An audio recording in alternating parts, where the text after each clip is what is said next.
The restored version of Jean Vigo's surreal classic La Talente has been playing in London to packed houses all summer, and there's a special programme of restored films in this month's London Film Festival. Clearly, film restoration, where damaged or butchered films are reconstructed, is very much in fashion. Think of the revivals of Lawrence of Arabia, A Star is Born, or Abel Gance's 1927 epic Napoleon. But restoring films is a touchy subject. Although Napoleon was a huge success, it generated considerable debate about how true it was to the director's intentions. David Thompson investigates whether a film can ever be objectively restored to its original state. Film is a fragile medium. This 1911 short was made on nitrate stock and shows the kind of deterioration that is happening every day. To sound the alarm, the Film Foundation has been formed, with such luminaries as Sidney Pollack, George Lucas, Steven Spielberg, and Martin Scorsese. When we hear some of the statistics on how many films have been lost and how many are in danger, we're shocked. 50, 500, or even 5,000 years from now, people will look back to the 20th century as the first 100 years, the most creative period in the birth of a new medium. And they'll point a finger and say, why do they allow so much of it to be lost? The problem is, we are the they who will be responsible.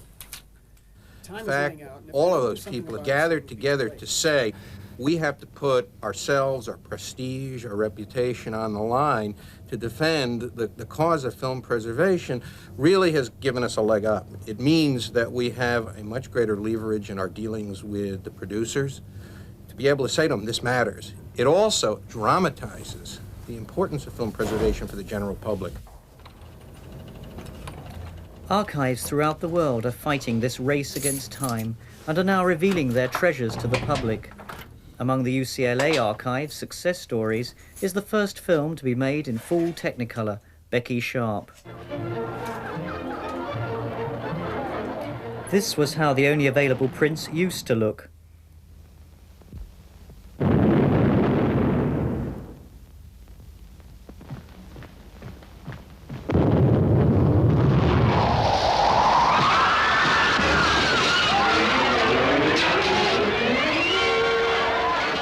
The film had not been taken care of over the years at all. About 10 years after it came out in the 1940s, 18 minutes was cut from the film and many of the pieces of negative were thrown away. That was quite a complicated project, but we finally got the whole film put back together. But the public were really excited by Abel Gance's silent epic, restored over 20 years by Kevin Brownlow. Well, I'd seen fragments of Napoleon on a home movie projector when I was a kid, and it looked so amazing. What I wanted to do was to try and put back the bits that I knew were missing. Whenever I saw it, it was truncated, and so I wanted to put back the bits because it would then, I felt, be a rather splendid picture. But how could Brownlow be sure of Gance's intentions? He wasn't always sure, but luckily he printed a scenario of the film in 1927, so I always used that. And every time I went to Paris, I would visit him and hear more stories about the film. And he was sometimes not able to get scenes that I was able to get. And the most outstanding example was a snowball fight, which the editing of which was so fast it actually goes down to single frames. And when I showed that to him, he was astonished. He didn't know he was so good. It was sitting on the shelves at the BFI, and they didn't know quite how to handle it. They couldn't find the money for a proper venue and a proper presentation, and were thinking, well, in the end, they must present it with a piano. And we objected loudly, having just spent 4 years making the series Hollywood, showing that this is not the way silent film should be seen, and certainly an epic like Napoleon. And it was one of those euphoric occasions when everybody was feeling wonderful, Thames Television, the British Film Institute. And the result of that was, within about 4 months, Carl Davis prepared a score running nearly 5 hours, and it was shown at the Empire Theatre on November the 30th in 1980.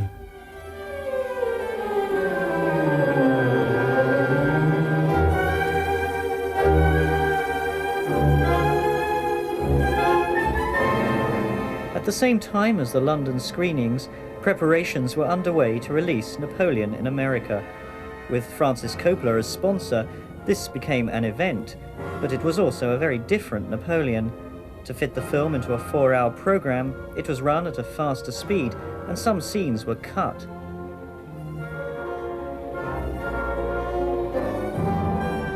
A new score was commissioned from Coppola's father, Carmine, and in this version, Napoleon went on the road. What we did was to take that version and just make it work what we felt was better.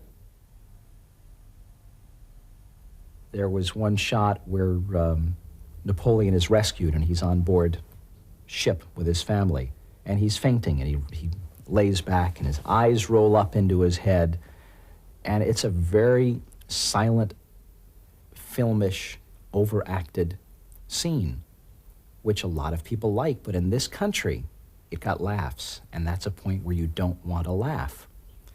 So, opening night in Los Angeles, I cut out 12 or 15 feet of film and went down and told Carmine, we've cut out 15 feet at this point, and he had to adjust his music. But whatever version of Napoleon was shown, the exciting combination of a restored classic with live orchestra created a new audience for such revivals. In the same year, Steven Spielberg himself re-edited Close Encounters of the Third Kind, adding new scenes to his sci-fi blockbuster.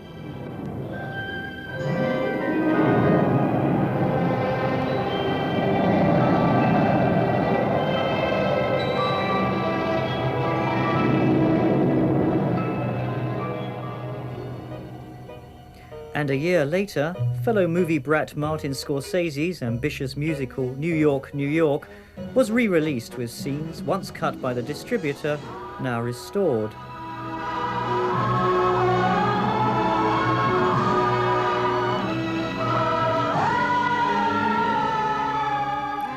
Though originally panned by critics, in its full-length glory, New York, New York was received as a vindication of the director's cut.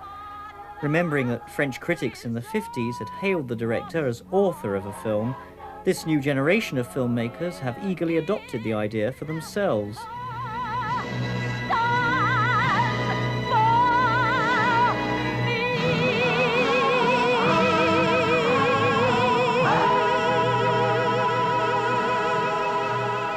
Should the author have the last word how the book is written? He can argue other writers might have written it better. It's his book. Should a painter have really left that little bit of background in? It's his painting. On the other hand, you know, painters will change their mind, film directors will change their mind. The wonderful example, I think, of that is this recent reconstruction or restoration of Lawrence of Arabia. Tremendous effort. And the wonderful thing is that Lean is still alive and was able to cooperate in that effort. Behind this restoration was the very same Robert Harris. He put together the full-length version of the film, which had been cut for general release in 1962. Harris was aided by the original editor, Anne Coates, as well as cast members called in to revoice lost sections of soundtrack. If not, pop it in. Yeah. I bet Yeah. the But you've got to match your chances are voice. after this morning you'll get it better. The soundtrack has been junked, and so he's got nothing to follow. You know, you've just got to lip read and try to sync your lips to the picture. I'd like to. Bit throaty, David.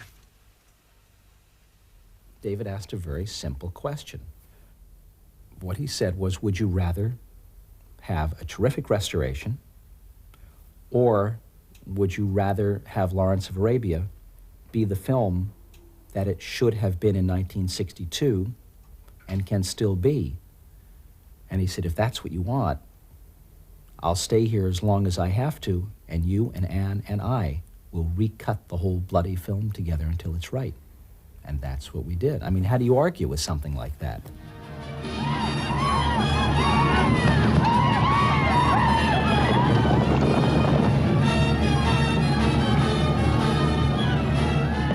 But as well as restoring scenes like this, David Lean also removed 5 minutes of footage to produce a supposedly definitive director's cut. There really aren't ground rules in restoring a film. The obvious questions that come up are, do you have a living director? Hopefully you do. And if you do, you want the input of that director. You want to make the film, you want to put back together the film that they intended to make in the first place. When the UCLA archive restored the 37 minutes lost from Bud Bettiker's cult movie, The Bullfighter and the Lady, they also thought they'd satisfied the author of the film. Bud Bettiker loves it, but he has now decided, after seeing it repeated times, he'd like to take 3 or 4 minutes out of it. We won't do that. No. We've done our director's If he wants to get version. his own print and cut 3 or 4 minutes out, that's fine. But this is the way he did it at the time, and we've decided to leave it alone. No, I think there clearly is some controversy that has arisen over the issue about restoration. And a lot of it seems to be a non-issue. What are you restoring? You're restoring different things. In some cases, you're restoring the version as it first came out and first played for an audience. Sometimes you're restoring the director's cut.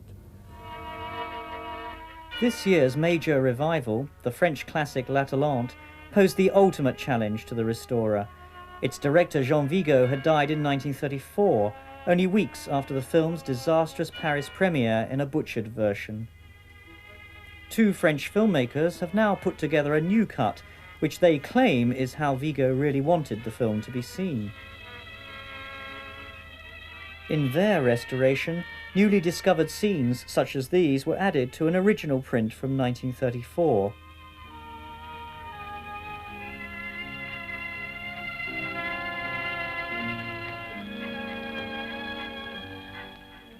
Ce qui est dommage, c'est que pour l'Atalante, même pour la première version, Vigo n'avait pas le final cut.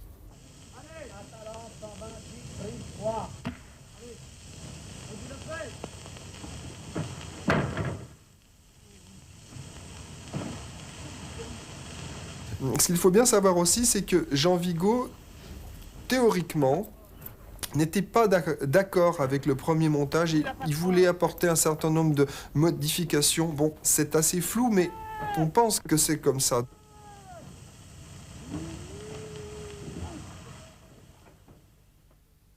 Avec Pierre, ce que nous avons fait, c'est, avant de toucher à un seul mètre de pellicule, nous avons voulu essayer de retrouver tous les survivants du film.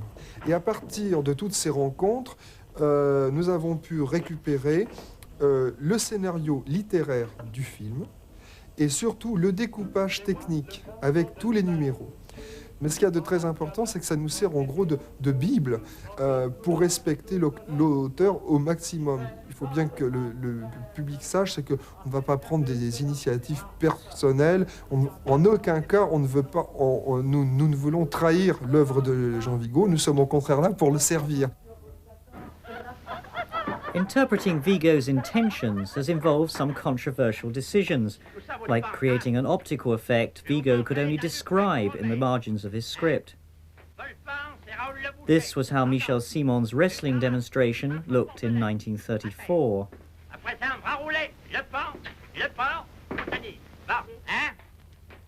And this is what the restorers believe Vigo had really wanted.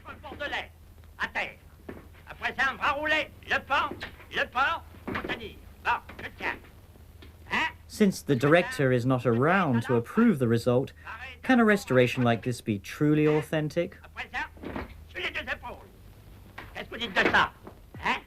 Let's restore first, we'll discuss after. I mean, it's like somebody who is drowning and swimming in a river.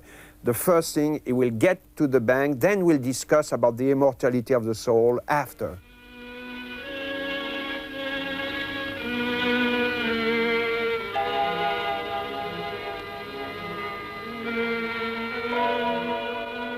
Some of the material which they found prove that the style of Vigo was not as elliptical. It is important that some of the scenes were dealt with very deeply, very affectionately, and it proves again that the film is one of the most revolutionary love story ever made, maybe the most poetic film ever done.